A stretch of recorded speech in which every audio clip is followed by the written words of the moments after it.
सोचिए, जिस वोट से हम अपनी सरकार चुनते हैं, जिस वोट से देश की डायरेक्शन डिसाइड होती है, वही वोट देना इंडिया में अभी तक फंडामेंटल राइट नहीं है। ये बात एक बार फिर चर्चा में आई है क्योंकि भारत के पूर्व chief election commissioner S Y Qureshi ने कहा है कि अब समय आ गया कि वोट देने के अधिकार को सिर्फ कानूनी अधिकार नहीं बल्कि फंडामेंटल राइट माना जाए। अब समझिए पूरा मामला। फिलहाल सुप्रीम कोर्ट के मुताबिक वोट देने का अधिकार संविधान के फंडामेंटल राइट्स में शामिल नहीं है। यह अधिकार पार्लियामेंट के बनाए हुए इलेक्शन लॉज के थ्रू मिलता है, इसलिए इसे एक कानूनी अधिकार माना जाता है। लेकिन यहीं पर एक बड़ा सवाल खड़ा होता है। सुप्रीम कोर्ट ने कई फैसलों में वोटिंग से जुड़े कई हिस्सों को कॉन्स्टिट्यूशनल प्रोटेक्शन दिया है।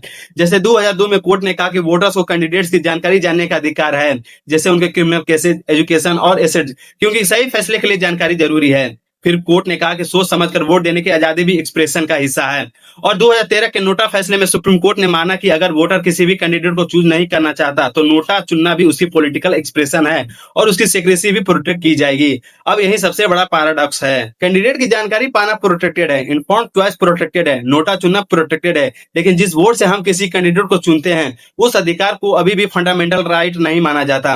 इसी बात पर सवाल उठ रहा है कि अगर डेमोक्रेसी संविधान की बेसिक स्ट्रक्चर का हिस्सा है और free and fair election democracy की जान है, तो वोट देने का अधिकार को सिर्फ कानूनी अधिकार तक सीमित क्यों रखा जाए। हालांकि इसका मतलब ये नहीं कि इलेक्शन के सारे रूल्स खत्म हो जाएंगे।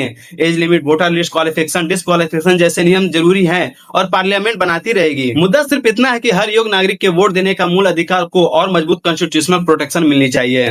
फिलहाल सच्चाई ये है कि इंडिया में वोट देना फंडामेंटल राइट नहीं बल्कि एक कानूनी अधिकार है, लेकिन इस पर संवैधानिक बहस एक बार फिर तेज हो गई है। तो अब आप बताइए, क्या वोट देना फंडामेंटल राइट होना चाहिए? कमेंट करके जरूर बताइए।